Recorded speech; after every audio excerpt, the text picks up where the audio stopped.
Hello students. Hanji beta, we are ready for the next video number 5. The same chapter is going on, chapter 3, history, Nazism and the rise of Hitler. Okay beta. So already we have discussed about the year of depression. What was the condition of the Germany during the World War?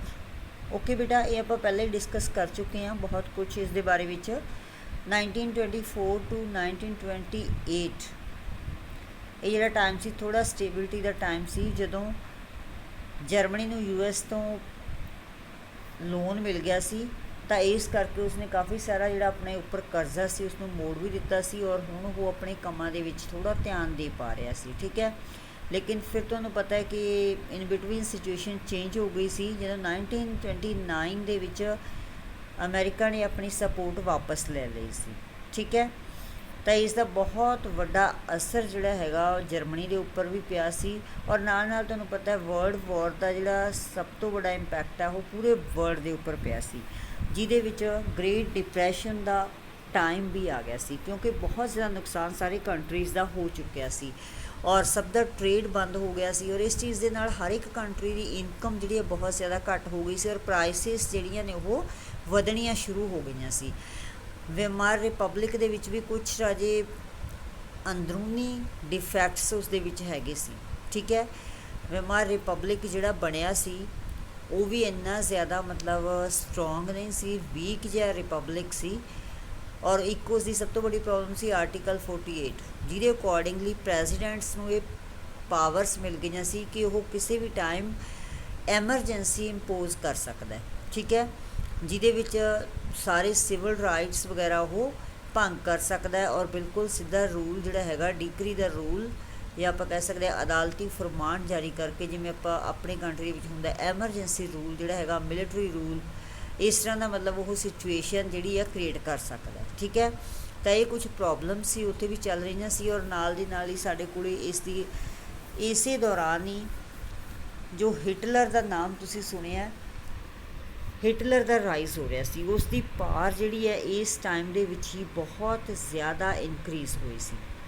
Hitler Austria ਦੇ ਵਿੱਚ 1889 ਦੇ ਵਿੱਚ ਇਸ ਦਾ birth ਹੋਇਆ ਸੀ। ਬਹੁਤ ਜਿਹੜੀ first world war ਸੀ ਉਸ ਦੇ ਵਿੱਚ ਇਸਨੇ ਬਹੁਤ ਜ਼ਿਆਦਾ ਕਾਰਨਾਮੇ ਕੀਤੇ ਸੀ, ਜਿਹਦੇ ਕਰਕੇ ਇਸ ਨੂੰ ਬਰੇਵਰੀ ਦੇ ਲਈ, ਬਹਾਦਰੀ ਦੇ ਲਈ ਕਈ ਸਾਰੇ ਮੈਡਲਸ ਵੀ ਮਿਲੇ ਸੀ। ਠੀਕ ਹੈ, ਲੇਕਿਨ ਤੁਹਾਨੂੰ ਪਤਾ ਹੈ ਕਿ ਜਰਮਨੀ ਜਦੋਂ ਹਾਰ ਗਿਆ ਸੀ ਤਾਂ ਉਸ ਚੀਜ਼ ਤੋਂ ਲੈ ਕੇ ਇਹ ਬਹੁਤ ਜ਼ਿਆਦਾ ਹੌਰੀਫਾਈ ਹੋ ਗਿਆ ਸੀ। ਇਸ ਚੀਜ਼ ਦਾ ਉਹਦੇ ਮਨ ਦੇ ਵਿੱਚ ਇੱਕ ਡਰ ਬੈਠ ਗਿਆ ਸੀ ਕਹਿ ਲਓ, ਔਰ ਜਿਵੇਂ ਕਹਿ ਦਿੰਦੇ ਹਾਂ ਬੁਖਲਾ ਗਿਆ ਸੀ ਇਸ ਚੀਜ਼ ਤੋਂ। ਦ ਟ੍ਰੀਟੀ ਆਫ ਬਰਸੇਲਸ ਜਿਹੜੀ ਸੀ ਉਸ ਨੇ ਇਸ ਨੂੰ ਹੋਰ ਵੀ ਜ਼ਿਆਦਾ ਫਿਊਰੀਅਸ ਬਣਾ ਦਿੱਤਾ ਸੀ ਕਿਉਂਕਿ ਉਸ ਦੇ ਵਿੱਚ ਇਸ ਦੀ ਬਹੁਤ ਇਨਸਲਟ ਕੀਤੀ ਗਈ ਸੀ, ਇੱਕ ਤਰ੍ਹਾਂ ਨਾਲ ਇਸ ਨੂੰ ਮਤਲਬ ਜ਼ੀਰੋ ਕਰ ਦਿੱਤਾ ਗਿਆ ਸੀ। ਠੀਕ ਹੈ, ਜਿਹੜਾ ਕਿ ਇੰਨਾ ਪਾਵਰਫੁਲ ਸੀ ਲੇਕਿਨ ਹੁਣ ਉਸ ਨੂੰ ਫੋਰਸਫੁਲੀ ਕਾਫੀ ਕੁਝ ਉਸ ਤੋਂ ਇੱਦਾਂ ਦਾ ਕਰਵਾਇਆ ਜਾ ਰਿਹਾ ਸੀ ਜਿਹੜਾ ਉਹ ਨਹੀਂ ਕਰਨਾ ਚਾਹੁੰਦਾ ਸੀ। ਤਾਂ ਅਖੀਰ ਉਸ ਨੇ ਜਰਮਨਸ ਵਰਕਰ ਪਾਰਟੀ ਜੁਆਇਨ ਕਰ ਲਈ, ਜਿਹਦਾ ਨੇਮ ਦੁਬਾਰਾ ਬਦਲ ਕੇ national socialist German workers party ਰੱਖ ਦਿੱਤਾ ਗਿਆ ਸੀ। ਬਾਅਦ ਦੇ ਵਿੱਚ ਇਹੋ ਪਾਰਟੀ ਰਾਜੇ ਨਾਜ਼ੀ ਪਾਰਟੀ ਦੇ ਨਾਮ ਨਾਲ ਜਾਣੀ ਜਾਣ ਲੱਗੀ ਸੀ। ਠੀਕ ਹੈ, ਨਾਜ਼ਿਜ਼ਮ ਜੋ ਹੈ ਰਾਜੇ ਗ੍ਰੇਟ ਡਿਪਰੈਸ਼ਨ ਦੇ ਟਾਈਮ ਦੇ ਵਿੱਚ ਹੀ ਨੀਅਰ ਅਬਾਊਟ 1924, 5, 6, 8 ਦੇ ਦੌਰਾਨ ਬਹੁਤ ਜ਼ਿਆਦਾ ਵੱਡੀ ਇੱਕ ਮੂਵਮੈਂਟ ਬਣ ਗਿਆ ਸੀ। ਠੀਕ ਹੈ, ਜੋ ਨਾਜ਼ੀ ਪ੍ਰੋਪੇਗੰਡਾ ਸੀ, ਨਾਜ਼ੀ ਪ੍ਰੋਪੇਗੰਡਾ ਮਤਲਬ ਜਿਹੜੇ ਨਾਜ਼ੀ ਪਾਰਟੀ ਵਾਲੇ ਲੋਕ ਸੀ, ਜਿਹੜੇ ਹਿਟਲਰ ਦੇ ਸਪੋਰਟਰ ਸੀ, ਸਾਰੇ ਲੋਕ ਇੱਕ ਪ੍ਰੋਪੇਗੰਡਾ ਕਰ ਰਹੇ ਸੀ ਜਿਹਦੇ ਵਿੱਚ ਉਹਨਾਂ ਨੇ ਲੋਕਾਂ ਨੂੰ ਇਸ ਤਰ੍ਹਾਂ ਇਫੈਕਟ ਕਰਨ ਦੀ ਕੋਸ਼ਿਸ਼ ਕੀਤੀ ਕਿ ਲੋਕ ਉਹਨਾਂ ਦੀਆਂ ਗੱਲਾਂ 'ਤੇ ਵਿਸ਼ਵਾਸ ਕਰਨ ਲੱਗੇ। ਠੀਕ ਹੈ, ਉਹਨਾਂ ਨੇ ਲੋਕਾਂ ਨੂੰ ਬੈਟਰ ਫਿਊਚਰ ਦਾ ਇੱਕ ਸੁਪਨਾ ਦਿਖਾਇਆ। ਹਿਟਲਰ ਆਪ ਵੀ ਰਾਜੇ ਬਹੁਤ ਵੱਡਾ ਬੁਲਾਰਾ ਸੀ, ਬਹੁਤ ਇਫੈਕਟਿਵ ਬੁਲਾਰਾ ਸੀ, ਜਿਹਦੀ ਗੱਲ ਸੁਣ ਕੇ ਕੋਈ ਵੀ ਜਿਵੇਂ ਇੱਕ ਤਰ੍ਹਾਂ ਨਾਲ ਕੀਲਿਆ ਜਾਂਦਾ ਸੀ। ਠੀਕ ਹੈ, ਤਾਂ ਉਸ ਨੇ ਲੋਕਾਂ ਨੂੰ ਬਾਰ-ਬਾਰ ਇਸ ਤਰ੍ਹਾਂ ਦੇ ਭਾਸ਼ਣ ਦੇ ਕੇ ਉਹਨਾਂ ਨੂੰ ਬਾਰ-ਬਾਰ ਮਤਲਬ ਉਹਨਾਂ ਨੂੰ ਸੰਬੋਧਨ ਕਰਕੇ ਇਸ ਤਰ੍ਹਾਂ ਉਹਨਾਂ ਨੂੰ ਆਪਣੇ ਅੰਡਰ ਕੰਟਰੋਲ ਕਰਨ ਦੀ ਕੋਸ਼ਿਸ਼ ਕੀਤੀ ਸੀ ਕਿ ਲੋਕ ਜਿਹੜੇ ਆ ਸਾਰੀ ਉਸੇ ਦੀ ਗੱਲ ਸੁਣਨ। ਠੀਕ ਹੈ, ਔਰ ਇਸ ਦਾ ਅਸਰ ਵੀ ਹੋਇਆ, ਲੋਕਾਂ ਨੇ ਉਹਦੀ ਗੱਲ ਨੂੰ ਸੁਣਿਆ ਵੀ। ਉਹਨੇ ਲੋਕਾਂ ਨਾਲ ਇਹ ਪ੍ਰੋਮਿਸ ਕੀਤਾ ਕਿ ਉਹ ਤੁਹਾਨੂੰ ਇੱਕ ਬਹੁਤ ਹੀ ਸਟਰੋਂਗ ਨੇਸ਼ਨ ਦੇਗਾ, ਜਿਹਦੇ ਵਿੱਚ ਸਾਰੇ ਲੋਕਾਂ ਨੂੰ ਇੰਪਲੋਇਮੈਂਟ ਵੀ ਮਿਲੇਗਾ, ਰੁਜ਼ਗਾਰ ਵੀ ਮਿਲੇਗਾ। ਮਤਲਬ ਇਸ ਤਰ੍ਹਾਂ ਦੇ ਸੁਪਨੇ ਦਿਖਾਏ, ਜਿਵੇਂ ਕਿ ਤੁਸੀਂ ਦੇਖਦੇ ਹੋ ਪੋਲੀਟਿਕਸ ਦੇ ਵਿੱਚ ਆਮ ਕਰਕੇ ਹੀ ਹੁੰਦਾ। ਸਾਡੇ ਆਪਣੀ ਕੰਟਰੀ ਦੇ ਵਿੱਚ ਵੀ ਲੀਡਰਸ ਜਿਹੜੇ ਕਿੰਨੇ ਪ੍ਰੋਮਿਸ ਕਰਦੇ ਆ ਜਦੋਂ ਇਲੈਕਸ਼ਨਸ ਹੋਣ ਵਾਲੀਆਂ ਹੁੰਦੀਆਂ ਹੈ ਨਾ। ਤਾਂ ਉਸੇ ਤਰ੍ਹਾਂ ਹਿਟਲਰ ਨੇ ਵੀ ਆਪਣੀ ਪਾਵਰ ਨੂੰ ਜ਼ਿਆਦਾ ਮਤਲਬ ਵਧਾਉਣਾ ਚਾਹੁੰਦਾ ਸੀ ਉਹ, ਇਸ ਕਰਕੇ ਉਸਨੇ ਲੋਕਾਂ ਨੂੰ ਇਸ ਤਰ੍ਹਾਂ ਇੰਪ੍ਰੈਸ ਕਰਨ ਦੀ ਕੋਸ਼ਿਸ਼ ਕੀਤੀ, ਉਹਨਾਂ ਦੇ ਮਨ ਜਿਹੜੇ ਆ ਉਹਨਾਂ ਨੂੰ ਆਪਣੇ ਵੱਲ ਕਰਨ ਦੀ ਕੋਸ਼ਿਸ਼ ਕੀਤੀ ਤਾਂ ਕਿ ਲੋਕ ਉਸ ਦੀ ਗੱਲ 'ਤੇ ਵਿਸ਼ਵਾਸ ਕਰਨ। ਠੀਕ ਹੈ, ਉਸਨੇ ਆਪਣੀ ਪੋਲੀਟਿਕਸ ਦੇ ਵਿੱਚ ਬਹੁਤ ਸਾਰੇ ਰਿਚੁਅਲਸ ਨੂੰ ਵੀ ਸ਼ਾਮਿਲ ਕਰ ਲਿਆ ਸੀ, ਠੀਕ, ਤਾਂ ਕਿ ਜਿਹੜੇ ਲੋਕ ਨੇ ਉਸ ਦੀਆਂ ਗੱਲਾਂ 'ਤੇ ਵਿਸ਼ਵਾਸ ਕਰਨ ਔਰ ਬਹੁਤ ਵੱਡੀ ਗਿਣਤੀ ਦੇ ਵਿੱਚ ਲੋਕ ਜਿਹੜੇ ਆ ਉਸ ਦੇ ਨਾਲ ਚੱਲਣ। ਠੀਕ ਹੈ, ਤਾਂ ਓਬਵੀਅਸਲੀ ਜੋ ਪ੍ਰੋਪੇਗੰਡਾ ਉਸਨੇ ਸ਼ੁਰੂ ਕੀਤਾ ਸੀ ਉਸ ਦਾ ਬਹੁਤ ਵੱਡਾ ਅਸਰ ਹੋਇਆ ਔਰ ਲੋਕ ਉਸ ਨੂੰ ਇੱਕ ਤਰ੍ਹਾਂ ਨਾਲ ਮਸੀਹਾ ਸਮਝਣ ਲੱਗ ਪਏ ਸੀ। ਲੋਕਾਂ ਨੂੰ ਇਹ ਲੱਗਦਾ ਸੀ ਕਿ ਜੇ ਹੁਣ ਸਾਨੂੰ ਬੈਟਰ ਫਿਊਚਰ ਦੇ ਸਕਦਾ, ਸਾਡੇ ਫਿਊਚਰ ਨੂੰ ਸੇਵ ਕਰ ਸਕਦਾ, ਸਾਨੂੰ ਸੁਰੱਖਿਅਤ ਕਰ ਸਕਦਾ, ਤਾਂ ਉਹ ਸਿਰਫ ਹਿਟਲਰ ਹੀ ਹੈ। ਠੀਕ ਹੈ, ਤਾਂ ਇਸ ਨੇ ਬਹੁਤ ਵੱਡਾ ਅਸਰ ਲੋਕਾਂ ਦੇ ਉੱਪਰ ਕੀਤਾ ਸੀ। ਤਾਂ ਹੁਣ ਕੀ ਸੀ, ਹਿਟਲਰ ਜਿਹੜਾ ਲੋਕਾਂ ਦਾ ਚਹੇਤਾ ਬਣ ਗਿਆ ਸੀ, ਉਸਦੇ ਕੋਲੇ ਪਾਵਰ ਆ ਗਈ ਸੀ, ਜਿਹਦੇ ਨਾਲ ਲੋਕ ਆ ਗਏ ਰਾਜੀ, ਉਹਦੇ ਕੋਲੇ ਪਾਵਰ ਓਬਵੀਅਸਲੀ ਹੋ ਜਾਂਦੀ ਹੈ। ਠੀਕ ਹੈ, ਤਾਂ ਨੈਕਸਟ ਹੈ ਜੀ ਦ ਡਿਸਟਰਕਸ਼ਨ ਆਫ ਡੈਮੋਕ੍ਰੇਸੀ। ਹਿਟਲਰ ਨੇ ਜਿਹੜੀ ਹੈ ਬਹੁਤ ਸਟਰੋਂਗ ਪੋਜੀਸ਼ਨ ਹਾਸਲ ਕਰ ਲਈ ਸੀ। ਹੁਣ ਉਸ ਨੂੰ ਕੈਬਨਿਟ ਦੇ ਵਿੱਚ ਵੀ 30 ਜਨਵਰੀ 1933 ਦੇ ਵਿੱਚ ਉਸ ਨੂੰ ਕੈਬਨਿਟ ਮਿਨਿਸਟਰ ਦੇ ਵਿੱਚ ਵੀ ਜਗ੍ਹਾ ਮਿਲ ਗਈ ਸੀ। ਤਾਂ ਹੁਣ ਉਹ ਜਦੋਂ ਕੈਬਨਿਟ ਦੇ ਵਿੱਚ ਸ਼ਾਮਿਲ ਹੋ ਗਿਆ ਤਾਂ ਉਸ ਦੇ ਲਈ ਮਤਲਬ ਸਿਸਟਮ ਨੂੰ ਚੇਂਜ ਕਰਨਾ, ਜਿਹੜਾ ਪਹਿਲਾਂ ਡੈਮੋਕ੍ਰੈਟਿਕ ਰੂਲ ਸਟਰਕਚਰ ਜਿਹੜਾ ਲੋਕ ਬਣਾਉਣ ਦੀ ਕੋਸ਼ਿਸ਼ ਕਰ ਰਹੇ ਸੀ, ਉਸ ਨੂੰ ਉਸਨੇ ਡਿਸਮੈਂਟਲ ਕਰਨ ਦੀ ਕੋਸ਼ਿਸ਼ ਕੀਤੀ, ਕਿਉਂਕਿ ਹੁਣ ਪਾਵਰ ਉਸ ਦੇ ਕੋਲੇ ਆ ਗਈ ਸੀ। ਠੀਕ ਹੈ, ਦ ਫਾਇਰ ਡਿਕਰੀ ਆਫ 28 ਫੈਬਰਰੀ 1933 ਜਿਹੜੀ ਇਹ ਫਾਇਰ ਡਿਕਰੀ ਬਣਾਈ ਗਈ ਸੀ, ਡਿਕਰੀ ਮਤਲਬ ਇੱਕ ਅਦਾਲਤੀ ਫੁਰਮਾਨ ਜਾਰੀ ਕਰਨਾ। ਠੀਕ ਹੈ, ਕੋਈ ਰਾਜ ਆਗਿਆ ਜਿਹਨੂੰ ਆਪਾਂ ਕਹਿ ਸਕਦੇ ਹਾਂ, ਇੱਦਾਂ ਦਾ ਕੁਛ ਜਾਰੀ ਕੀਤਾ, ਜਿਹਦੇ ਵਿੱਚ ਕੀ ਕੀਤਾ ਗਿਆ, ਲੋਕਾਂ ਦੇ ਸਿਵਲ ਰਾਈਟਸ ਨੂੰ ਬਿਲਕੁਲ ਸਸਪੈਂਡ ਕਰ ਦਿੱਤਾ ਗਿਆ। ਠੀਕ ਹੈ, ਜਿਵੇਂ ਕਿ freedom of speech, freedom of press, assembly ਮਤਲਬ ਇਕੱਠ ਕਰਕੇ ਲੋਕਾਂ ਨੂੰ ਸੰਬੋਧਨ ਕਰਨ ਦਾ, ਲੋਕਾਂ ਦਾ ਇਕੱਠ ਕਰਨ ਦਾ, ਇਹ ਸਾਰੇ ਰਾਈਟਸ ਲੋਕਾਂ ਦੇ ਉਹਨਾਂ ਤੋਂ ਖੋਹ ਲਏ ਗਏ। ਕਮਿਊਨਿਸਟਸ ਜਿਹੜੇ ਆ ਉਹਨਾਂ ਨੂੰ ਮਤਲਬ ਉਹਨਾਂ ਦੇ ਲਈ ਕੁਝ ਕੈਂਪਸ ਬਣਾ ਦਿੱਤੇ ਗਏ, ਕਨਸੈਂਟਰੇਸ਼ਨ ਕੈਂਪਸ, ਉਹਨਾਂ ਦੇ ਵਿੱਚ ਉਹਨਾਂ ਨੂੰ ਬੰਦ ਕਰ ਦਿੱਤਾ ਗਿਆ, ਉੱਥੇ ਕਲੈਕਟ ਕਰ ਦਿੱਤਾ ਗਿਆ। ਜਿੰਨੀਆਂ ਵੀ ਪੋਲੀਟੀਕਲ ਪਾਰਟੀ ਸੀ ਸਭ ਦੇ ਉੱਪਰ ਬੈਨ ਲਗਾ ਦਿੱਤਾ ਗਿਆ। ਠੀਕ ਹੈ, ਸਿਰਫ ਇੱਕੋ ਹੀ ਪਾਰਟੀ ਰਹਿ ਗਈ ਸੀ, ਨਾਜ਼ੀ ਪਾਰਟੀ।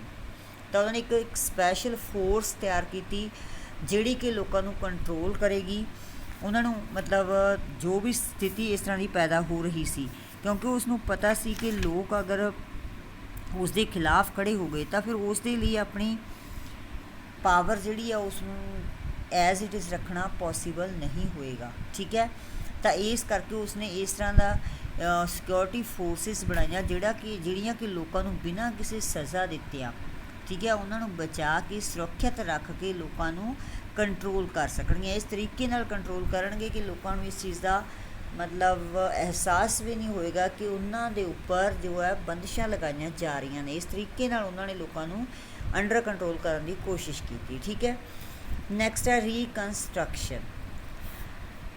ਇੱਕ ਇਕੋਨੋਮਿਸਟ ਹੈ ਰਾਜੇ ਹਾਜ਼ਲਮਰ ਸ਼ੈਚਟ was given the responsibility of economic recovery।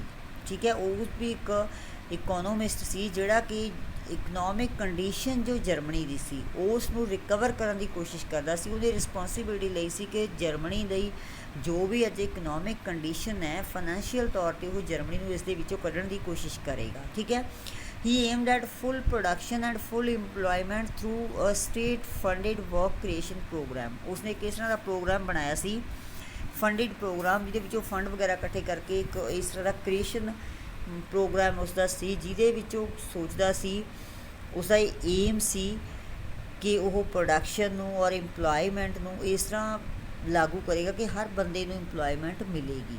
ਠੀਕ ਹੈ, ਔਰ ਪ੍ਰੋਡਕਸ਼ਨ ਜਿਹੜਾ ਹੈਗਾ ਉਹ ਵੀ ਅੱਛਾ ਪ੍ਰੋਡਕਸ਼ਨ ਹੋਏਗਾ, ਜਿਹਦੇ ਕਰਕੇ ਜਰਮਨੀ ਦੀ ਇਨਕਮ ਦੇ ਵਿੱਚ ਵੀ ਇਨਕਰੀਜ਼ਮੈਂਟ ਹੋਏਗੀ। ਠੀਕ ਹੈ,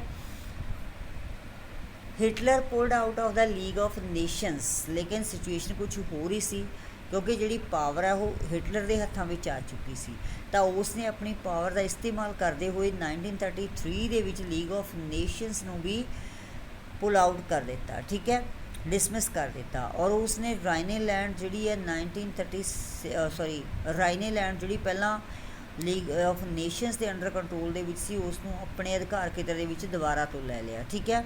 और 1936 के उसने ऑस्ट्रिया और जर्मनी का एकीकरण कर दिता, जिहदे जिहड़ा उसने एक स्लोगन उस टाइम तो लोगों को दिता सी, one people one empire one leader, ठीक है। तो इस दे अकॉर्डिंगली मतलब कि लोग जोड़े वो भी एक होणगे और इक्को ही साम्राज्य होएगा। जोड़े छोटे छोटे होर कंट्रीज़ वगैरह सी जिवें ऑस्ट्रेलिया जर्मनी वगैरह उन्होंने सारा का एकीकरण करके उन्होंने इक्को ही एंपायर के अंडर लै लिया, ठीक है।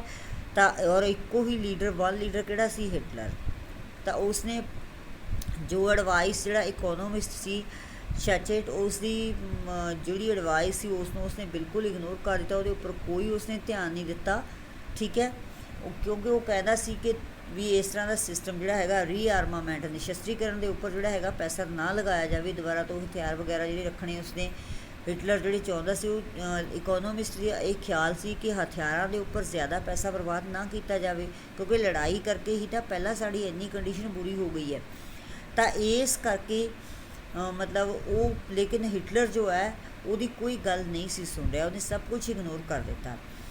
Then took Sudetenland from Czechoslovakia. तो उसने क्योंकि हुण दोबारा तो उसने अपन फोर्सिस वगैरह स्ट्रोंग करनियाँ शुरू कर दित्तियां सी, आर्मी वगैरह बनानी शुरू कर दी सी। तो सुडेटनलैंड के जिहड़े अंडर कंट्रोल उन्होंने जगह सी उसनों दोबारा तो उसने हासिल कर लिया, ठीक है। Hitler had unspoken support of England, मतलब इंग्लैंड के अंदर खाते उसमें इंग्लैंड की सपोर्ट भी मिल रही थी, क्योंकि हर कंट्री के जोड़े विरोधी पार्टीज वगैरह होंदियां ने, कुछ लोग जोड़े उसनों इनडायरैक्टली सपोर्ट कर रहे सी, ठीक है। लेकिन हिटलर ने इत्थे ही बस नहीं किया, तो उसने की किया, इकनॉमिक क्राइसिस विचों निकलन का एक सब तो अच्छा रस्ता वॉर चुन लिया, लड़ाई नूं उसने सब तो अच्छा रस्ता चुनिया। वो समझदा सी कि लड़ाई करके दूसरे कंट्रीज़ जिहड़े आ उन्हां दे उपर अधिकार करके वो इस क्राइसिस दे विचों निकल सकदा, ठीक है। Resources were to be accumulated through expansion of territory. In September 1940 Germany invaded Poland के उपर इन्होंने हमला कर दिता, ठीक है। तो इत्थों जी है वॉर स्टार्ट हो गई, फ्रांस और इंग्लैंड के नाल इसकी लड़ाई शुरू हो गई, क्योंकि हिटलर जो है दोबारा तो लड़ाई वाले जिहड़े है कदम चुक रहा सी।